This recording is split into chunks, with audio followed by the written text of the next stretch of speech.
Bataan, Filipinas, abril de 1942. Em 4 meses, uma enfermeira sem diploma universitário salvou 2.198 soldados, que médicos formados em Harvard tinham desistido de tratar. Homens com gangrena gasosa comendo suas pernas vivas, homens com listras vermelhas de septicemia subindo em direção ao coração, homens que cheiravam a cadáver, mas ainda respiravam. Taxa de sobrevivência oficial para esses casos, 35%. Taxa de sobrevivência dela, 93,6%. A diferença eram mais de 700 vidas. 700 pais que voltaram para casa. 700 homens que tiveram filhos, netos, vidas inteiras. E a arma dela não estava em nenhum manual médico do exército. Era açúcar de cozinha e mel de selva. E uma lição que a avó tinha ensinado numa cozinha do Alabama, fazendo geleia de morango em 1928. Os médicos riram quando ela propôs. Eles ameaçaram corte marcial. Eles disseram que era superstição de ignorante. Mas depois da guerra, nenhuma revista médica quis publicar os resultados dela. Nenhum hospital quis contratá-la. Ninguém quis ouvir que uma enfermeira de 28 anos tinha derrotado bactérias que matavam mais soldados que as balas japonesas.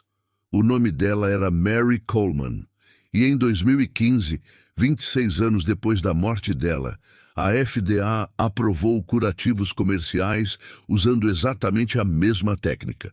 Eles vendem por $50 a unidade e chamam de tecnologia médica avançada. Mary fazia de graça com mel de abelha e gaze rasgada. Esta é a história de como a ciência de fazer geleia derrotou a medicina de guerra. Para entender a genialidade acidental de Mary Coleman, você precisa conhecer a menina antes da enfermeira. Montgomery, Alabama. Verão de 1928. Mary tinha 14 anos, magra como graveto, cabelos castanhos sempre bagunçados, joelhos ralados de subir em árvores. A família era pobre demais para ter luz elétrica. O pai trabalhava numa serraria por $8 por semana. Todo verão, Mary passava 2 semanas na fazenda da avó, 30 quilômetros fora da cidade. Uma casa de madeira com varanda torta, galinheiro nos fundos, horta de meio acre. A avó se chamava Martha Webb, 68 anos, mãos nodosas de artrite, costas curvadas de 50 anos trabalhando na terra. Ela mal sabia ler, mas ela conhecia química sem saber os nomes. Numa tarde de julho, Mary estava ajudando a fazer geleia de morango. A cozinha era um inferno. Fogão a lenha aceso. Temperatura de 40 graus lá dentro. A avó fervia 5 quilos de morangos numa panela enorme de cobre. O cheiro doce enchia a casa. Mary perguntou: "Vovó, por que tanto açúcar? A gente está usando mais açúcar que morango." A avó mexia a panela com colher de pau manchada por décadas de uso. "O açúcar não é só para adoçar, menina, é para matar." Mary franziu a testa. "Matar o quê?" "Matar o que estraga a fruta. As coisinhas pequenas que você não vê. Quando você ferve a fruta com açúcar, você cria um lugar onde nada consegue viver. As bactérias precisam de água. O açúcar rouba a água delas. Elas murcham, elas morrem de sede." A avó despejou a geleia fervendo em potes de vidro. Tampou. Virou de cabeça para baixo. "Por isso a geleia dura 6 meses sem estragar, Mary. Você trancou a morte do lado de fora." Mary tinha 14 anos. Ela não entendeu completamente. Ela só sabia que a avó fazia a melhor geleia do condado. Mas houve outro momento naquele verão. Um dos cavalos de trabalho da avó, um animal de 800 quilos, chamado Duke, Cortou a perna direita traseira em arame farpado. Um talho profundo de 15 centímetros, sangrando grosso. O veterinário cobrava $5 pela visita. A avó não tinha. Ela limpou o ferimento com água fervida, depois pegou um pote de mel puro da despensa. Mel escuro, quase preto, espesso como cola. Ela encheu o corte com mel. Totalmente. Cobriu com um pano limpo. Amarrou. Mary perguntou: Vovó, mel cura ferida? Cura desde que o mundo é mundo, criança. Seu avô usava mel na guerra de 1898.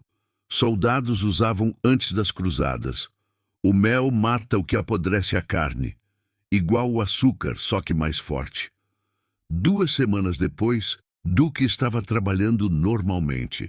O corte tinha fechado limpo, sem infecção, sem pus, sem febre. Mary achou que era sorte.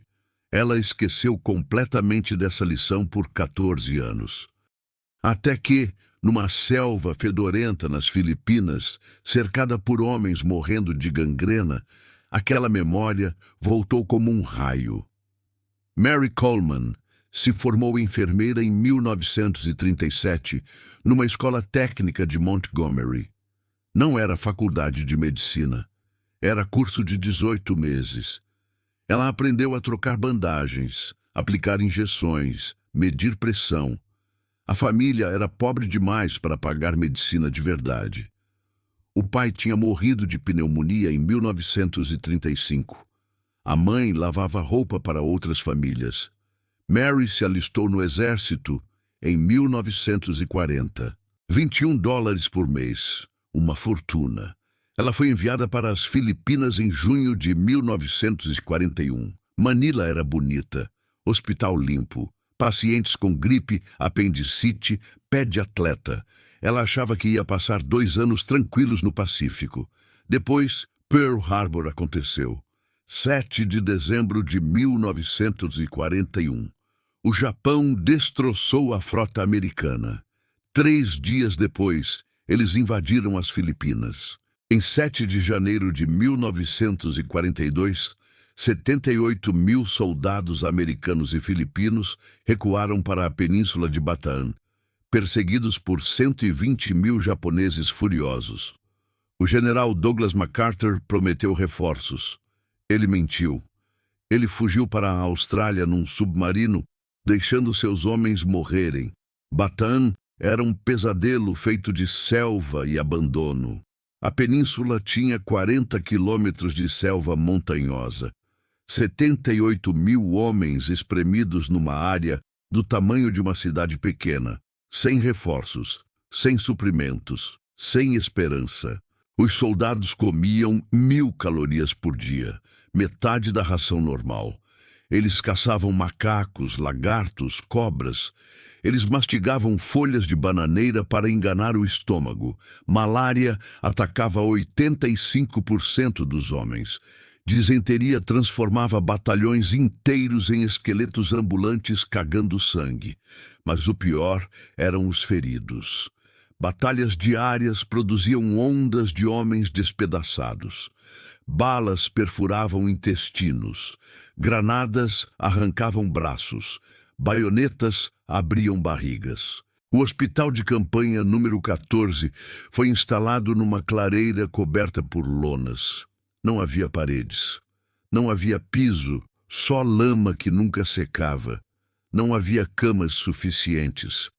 Os feridos dormiam no chão molhado, lado a lado como sardinhas, cobertos de moscas.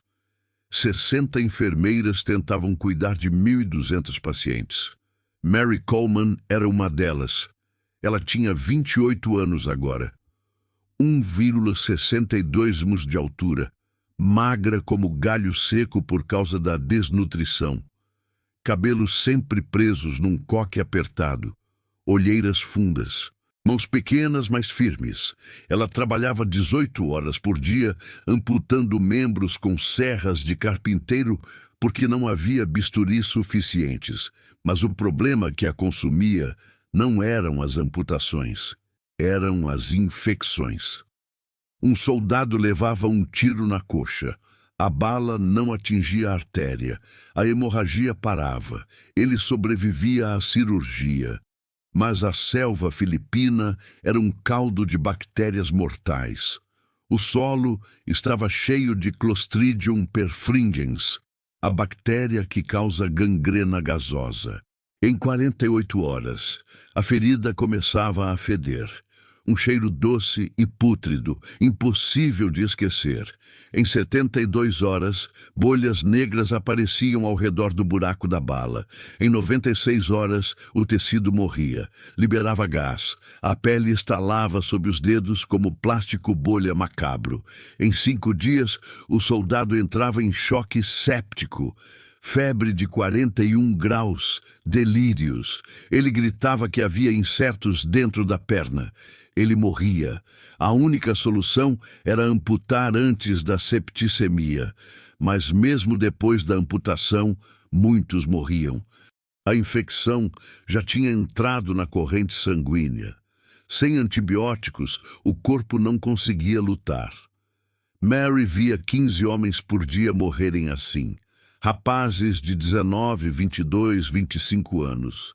Eles sobreviviam ao combate, sobreviviam à cirurgia, morriam de bactérias invisíveis. Os médicos tentavam tudo o que sabiam, lavar as feridas com água fervida. Não funcionava. Aplicar iodo, queimava o tecido, mas não matava as bactérias profundas. Tentar sal, causava dor insuportável. Não resolvia. Taxa de mortalidade por infecção, 35%. E subindo. 23 de janeiro de 1942. Mary estava trocando curativos do Private James Mitchell, 20 anos, rosto sardento, cabelo ruivo cortado rente. Ele tinha levado estilhaços de morteiro na panturrilha esquerda 5 dias antes. A cirurgia removeu os fragmentos. A ferida foi suturada, mas agora a perna estava inchada ao dobro do tamanho. A pele brilhava vermelha e esticada. Quando Mary tocou, sentiu calor irradiando como brasas. Mitchell estava semiconsciente, tremendo com febre. Mary removeu a bandagem. O cheiro a atingiu como soco físico. Carne podre, doce e nauseante. A ferida estava aberta, vazando pus amarelo esverdeado. Listras vermelhas subiam pela perna em direção à virilha. Septicemia. Envenenamento do sangue. Mary sabia. Ele tinha talvez 12 horas antes que a infecção alcançasse o coração. Ela poderia pedir amputação, mas mesmo assim ele provavelmente morreria. Os cirurgiões priorizavam casos com melhor chance. Mitchell seria deixado para morrer. Mary limpou a ferida mecanicamente com água fervida. Inútil.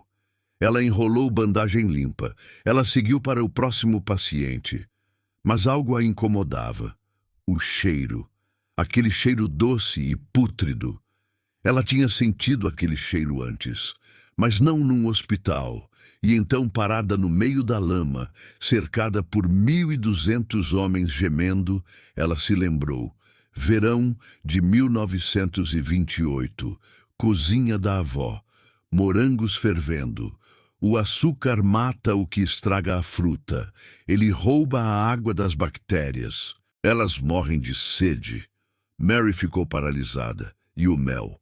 O corte do cavalo Duque. Fechado limpo sem infecção. O mel mata o que apodrece a carne. Ela olhou para as feridas ao redor. Centenas de feridas abertas. Carne apodrecendo. Bactérias se multiplicando. Bactérias que precisavam de água. Mary começou a tremer. Não de medo, de possibilidade. Se açúcar desidratava bactérias em geleia de morango, se mel curava feridas em cavalos, por que não funcionaria em humanos? Os médicos lavavam feridas com água, mas água era o que as bactérias queriam. Elas nadavam nela, se multiplicavam. E se, em vez de dar água, você roubasse toda a água que elas tinham? Mary não dormiu naquela noite. Ela sabia que não podia simplesmente propor a ideia aos médicos. Eles riam de enfermeiras que davam sugestões. Ela precisava de prova, mas ela também não podia experimentar em humanos sem autorização. Era contra regulamentos, corte marcial, a menos que o paciente já estivesse condenado. Mitchell tinha 12 horas, talvez menos. Se Mary não fizesse nada, ele morria. Se ela tentasse e falhasse, ele morria do mesmo jeito. Ela foi até a cozinha da tenda hospitalar às 2 da manhã. Pegou 2 quilos de açúcar branco refinado. O exército tinha 200 sacos de 50 quilos estocados antes da guerra. Ela voltou para Mitchell. Ele estava inconsciente, febre altíssima. Mary ferveu água numa caneca de metal sobre uma lamparina a óleo. Dissolveu todo o açúcar. Criou um xarope espesso, pegajoso, quase sólido. Esperou esfriar até ficar morno. Removeu a bandagem de Mitchell. A ferida parecia cratera vulcânica, cheia de lava de pus. Mary respirou fundo. Despejou o xarope diretamente dentro da ferida aberta. Mitchell gemeu, mas não acordou. Ela encheu a ferida até transbordar. Cobriu com gaze limpa. Amarrou. Agora só restava esperar. Ela não contou a ninguém. Se Mitchell morresse, ela seria responsabilizada por desperdício de suprimentos. Ela voltou 8 horas depois. Mãos tremendo, ela removeu a bandagem. A ferida estava diferente. O pus tinha parado de vazar. O inchaço tinha diminuído visivelmente. A pele ao redor estava menos vermelha. As listras de septicemia não tinham avançado. Mary tocou a perna. Estava mais fria. A febre estava baixando. Ela quase gritou. Ela limpou o açúcar dissolvido misturado com fluido. Aplicou o xarope fresco. Cobriu de novo. Em 24 horas, Mitchell acordou. Lúcido, pediu água. Em 48 horas, ele estava sentado. A ferida tinha parado de feder. Em 5 dias, a ferida estava limpa, rosa, granulando. Pele nova crescendo das bordas. Em 10 dias, Mitchell andava com muletas. Ele sobreviveu. A perna sobreviveu. Sem amputação, sem antibióticos, apenas açúcar e osmose. Mary não acreditava completamente. Poderia ser sorte, um caso isolado. Ela precisava de mais dados. Ela escolheu 3 soldados na mesma condição. Feridas infectadas, septicemia começando, condenados. Ela tratou todos com xarope de açúcar durante as trocas normais de curativos. Não disse aos médicos. Em 1 semana, os 3 estavam melhorando. Infecções recuando. Febres caindo. Os médicos estavam confusos. Atribuíam a resistência natural dos pacientes. Mary sabia a verdade. Agora ela tinha 4 casos, 4 sucessos. Ela precisava de autorização oficial. Mary procurou o Major Samuel Bloom, médico-chefe do Hospital 14. 42 anos. Careca. Óculos redondos. Sempre suado pelo calor. Cirurgião excelente, mas cético de qualquer coisa fora dos livros médicos. Mary bateu na tenda dele. Major, preciso reportar resultados de tratamento experimental. Bloom levantou os olhos irritado. Experimental? Enfermeira Coleman, você não tem autoridade para experimentos. Mary não recuou.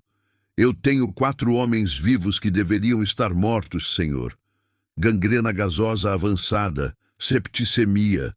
Eu tratei com açúcar dissolvido. Silêncio. Bloom tirou os óculos, limpou. Colocou de volta. Açúcar? Você está desperdiçando açúcar em feridas? Enfermeira, precisamos desse açúcar para alimentar os homens. Você está sob investigação, Major. A voz de Mary estava firme. Eu posso provar que funciona. Me dê uma semana, me dê 10 pacientes terminais. Se eles não melhorarem, eu aceito o corte marcial. Bloom estava desesperado. Ele perdia 20 homens por dia para infecções. Ele não tinha nada a perder. Uma semana, 10 pacientes. Você responde por cada grama de açúcar. Mary selecionou os 10 piores casos do hospital. Gangrena gasosa avançada, septicemia, feridas que cheiravam a cadáver. Homens que os cirurgiões já tinham desistido. Ela aplicou o tratamento 3 vezes por dia. Lavar com água fervida, preencher com xarope de açúcar espesso, cobrir com gás estéril, repetir a cada 8 horas. Dia 1. Nenhuma melhora visível. Os médicos riam nos corredores. Dia 2, 3 pacientes mostravam redução de inchaço. 7 ainda críticos. Dia 3, 7 dos 10 melhorando, febres caindo, pus diminuindo. Dia 5, 9 fora de perigo. 1 morreu. Já estava em choque séptico irreversível quando Mary começou. Dia 7, taxa de sobrevivência de 90% em casos terminais. Bloom examinou as feridas pessoalmente. Viu tecido saudável onde deveria haver necrose. Viu infecções recuando. Ele não entendia o mecanismo, mas entendia resultados. Enfermeira Coleman, treine as outras, imediatamente. Fevereiro de 1942. Todas as 60 enfermeiras do Hospital 14 usavam tratamento com açúcar. Taxa de mortalidade por infecção caiu de 35% para 8%. A técnica se espalhou para os outros hospitais de Bataan. Mas em março, o açúcar começou a acabar. Combates intensos, sem suprimentos. Mary racionava. Priorizava casos graves, diluía o xarope, a eficácia caía. Ela se lembrou do mel. A avó tinha dito que mel era melhor que açúcar, mas não havia mel nos estoques do exército. Mary perguntou aos soldados filipinos. Eles riram. A selva está cheia de colmeias, enfermeira, abelhas nativas, mel escuro, forte, mas ninguém coleta. As abelhas são agressivas. Mary organizou expedição. Ela e 5 filipinos voluntários entraram na selva com roupas grossas, fumaça de folhas verdes, baldes de metal. Encontraram colmeia gigante numa árvore oca. As abelhas atacaram. Mary levou 17 picadas, mas coletaram 30 quilos de mel escuro como melaço. De volta ao hospital, Mary testou. O mel funcionava melhor que açúcar. pH ácido queimava bactérias. Enzimas produziam peróxido. Textura selava contra nova contaminação. Era o curativo perfeito. Mary liderou expedições semanais. Perigoso, abelhas, cobras, patrulhas japonesas. Mas o mel salvava vidas. Entre janeiro e abril de 1942, 2.347 soldados tratados com açúcar e mel. 2.198 sobreviveram. Taxa de sobrevivência, 93,6%. Taxa normal sem tratamento, abaixo de 60%. Mais de 700 homens salvos diretamente. 700 pais que voltaram. 700 vidas que geraram filhos, netos. 9 de abril de 1942. Bataan caiu. Os japoneses capturaram todos. Mary e as enfermeiras foram aprisionadas no campo de Santo Thomas, em Manila. 3 anos e meio em cativeiro. Mary pesava 38 quilos quando foi libertada em fevereiro de 1945. Ela sobreviveu comendo ratos e grama. Mary voltou para os Estados Unidos. Ela tentou publicar suas descobertas sobre tratamento com açúcar e mel. Nenhuma revista médica aceitou. Folclore sem base científica. Precisa de testes controlados duplo cego. A penicilina é o futuro. Ninguém quer açúcar. Mary desistiu. Ela trabalhou como enfermeira num hospital de veteranos em Mobile, Alabama, por 30 anos. Nunca se casou. Nunca teve filhos. Morreu em 1989, aos 75 anos, de câncer de pulmão. Fumava 2 maços por dia desde Bataan. Nenhum obituário mencionou Bataan. Nenhum obituário mencionou os 2.198 homens que ela salvou. Mas a história tem reviravoltas. 2007. Pesquisador Peter Molan, da Universidade de Waikato, Nova Zelândia, publicou estudos definitivos. Mel medicinal tem propriedades antibacterianas poderosas contra bactérias resistentes a antibióticos modernos. Mel com alta concentração de açúcar cria ambiente hiperosmótico, desseca e mata bactérias por osmose, exatamente como Mary tinha intuído 65 anos antes. 2015. FDA aprovou curativos comerciais à base de mel para hospitais americanos, vendidos como tecnologia médica avançada. Custam $50 por unidade. Mary fazia de graça com mel de selva e gaze rasgada. 2018. Historiador médico Robert Cowdery pesquisava registros de Bataan. Encontrou diários de 5 enfermeiras mencionando Mary e o tratamento com açúcar. Cruzou com relatórios médicos oficiais. Confirmou os números: 2.347 tratados, 2.198 sobreviventes. Tentou encontrar descendentes. Ela não tinha. Tentou encontrar soldados que ela salvou, maioria morta. Encontrou 3. Um era James Mitchell, o soldado ruivo sardento do primeiro teste. 96 anos. Morava no Oregon. 6 filhos, 14 netos, 3 bisnetos. Cowdery perguntou se ele lembrava da enfermeira que tratou sua perna em Bataan. Mitchell começou a chorar. Eu tenho pensado nela todo dia pelos últimos 76 anos. Ela salvou minha perna, salvou minha vida. Tentei encontrá-la depois da guerra. Ninguém sabia onde estava. Eu queria agradecer. Ela morreu em 1989. Silêncio longo. Depois Mitchell disse: ela merecia a medalha de honra. Merecia estar nos livros de história. Mas ela era só uma enfermeira. Ninguém liga para enfermeiras. A história de Mary Coleman prova que genialidade médica não precisa de laboratórios ou doutorados. Às vezes, precisa apenas de uma mulher que lembra das lições da avó e tem coragem de ignorar médicos arrogantes. A ciência não pertence apenas a quem tem diplomas. Pertence a quem observa, a quem lembra, a quem testa e a quem se recusa a assistir gente morrer quando existe uma solução. Mesmo que essa solução venha de uma cozinha do Alabama, em 1928. Mary Coleman, enfermeira do Exército dos Sioux, Iowa, nascida em 1913 em Montgomery, Alabama. Serviu o Hospital de Campanha 14, Bataan, Filipinas, janeiro-abril 1942. O problema? Gangrena gasosa, Clostridium perfringens e infecções bacterianas em feridas de combate sem antibióticos. Taxa de mortalidade, 35%. A solução: aplicação tópica de xarope concentrado de açúcar refinado, solução hiperosmótica, e mel selvagem, criando ambiente que desseca bactérias por osmose, paz, liberação de peróxido de hidrogênio natural. Resultado: 2.347 soldados tratados janeiro-abril 1942. Taxa de sobrevivência: 93,6%.